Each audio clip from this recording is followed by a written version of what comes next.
Welcome to Sacred Wandering with Kira Brinton.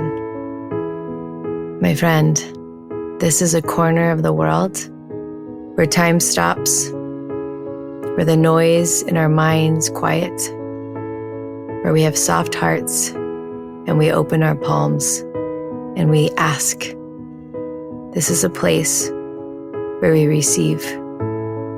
I invite you to join me as we wander through the sacred together. Welcome to Sacred Wandering. Good morning, my love. So happy to be here with you. This morning is my final morning in my prayer corner. I leave for Miami tomorrow. And there's just something so special about my prayer corner. I love the weeks that I'm home and I get to just be tucked in this corner of my closet. It's in the back corner of my closet. And I think I've said this before, but it takes like 3 doors to get to me. And there's something about that. There's something about it being behind 3 different doors that makes it feel so sacred and delicious. And if you have not prepared a prayer corner in your life yet, I highly invite you to do so. I've had prayer corners in closets and pantries and tents and corners of my bedroom. All that's required is that you find a space that you dedicate to the communion with God, the space where you sit with God to receive. And you dedicate it, and so that space is only for you and God. And when I had to have a prayer corner in a pantry because I didn't have any other spots in my house, I had a little basket on the ground that I would put my prayer mat and my prayer shawl and some crystals, and it made it feel like it was sacred. And so every morning before everyone woke up, I would go in there and pull out the baskets and lay out my prayer mat, my prayer shawl, and that would be my prayer corner. And then I would pack it all up and put it away.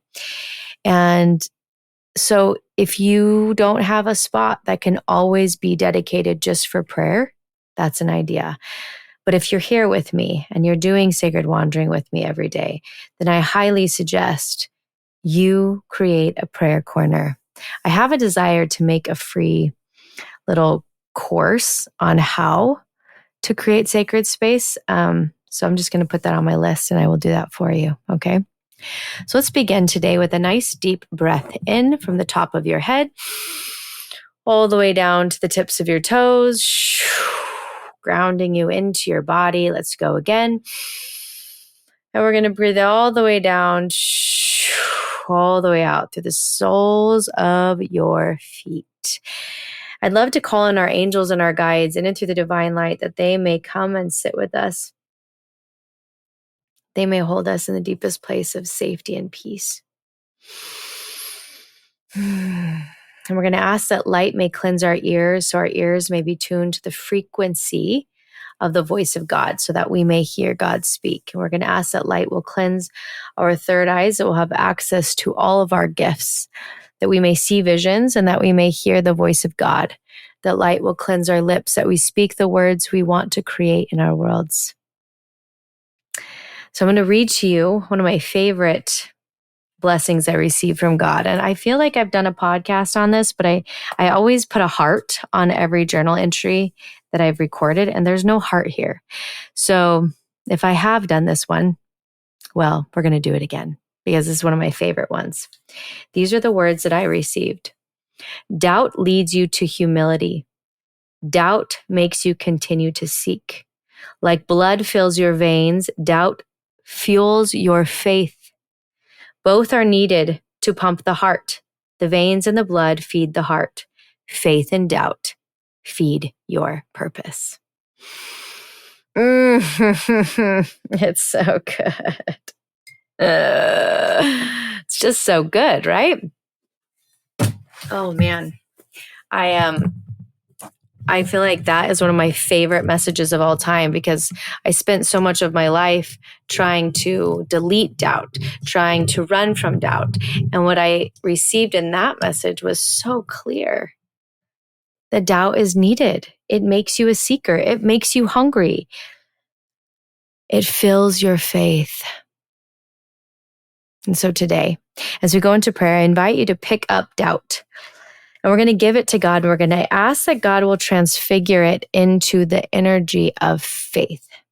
Okay? So we're going to pick up our doubt and we're going to put it into God. We're going to ask that God will take this doubt and transfigure it into the frequency and into the formula of faith. And then we're going to ask that Christ may touch our cells, that our cells may remember the frequency of Christ, that our cells may remember the frequency of God, and that our cells may match to move in this frequency. And we're going to ask that God will place his hands on our head to give us a blessing, that we may receive the words that we have been called to receive. And be quiet while you pray.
Take a nice deep breath in. We're going to breathe out, letting these words just move through our bodies. We're going to open our palms and ask God, what is my number one most important thing you need me to do today? Whatever you hear, I want you to write it down. We're going to ask God to bless you with faith, bless you with excitement, bless you with joy, bless you with wonder. May fire be placed at your feet so that you move, so that you move in the rhythm in which you were called to move, that you remember who you are and that you rise. You rise in your faith, you rise in your power, you rise in the visions that God gives you. You will be more alive. You will have more joy. And you will bring light wherever you go. And with that, I thank you for wandering into the sacred with me today. And I will see you tomorrow morning in our prayer corner. Thank you, my love, for wandering into the sacred with me today. It is always an honor to hold this space for thousands of us to gather daily in sacred devotion. If you feel called to deepen this practice and join me live, I invite you to be a part of the Sacred Wandering Circle, a private, intimate space where we share our daily blessings in a Facebook group and gather once a month for a live 1-hour session. We come together to bless the body, to pray, and to receive. There is so much power when we unite with others who hold the sacred sacred. If your heart is nudging you, you can find the link in the show notes. And remember, you don't need anyone to help you hear God.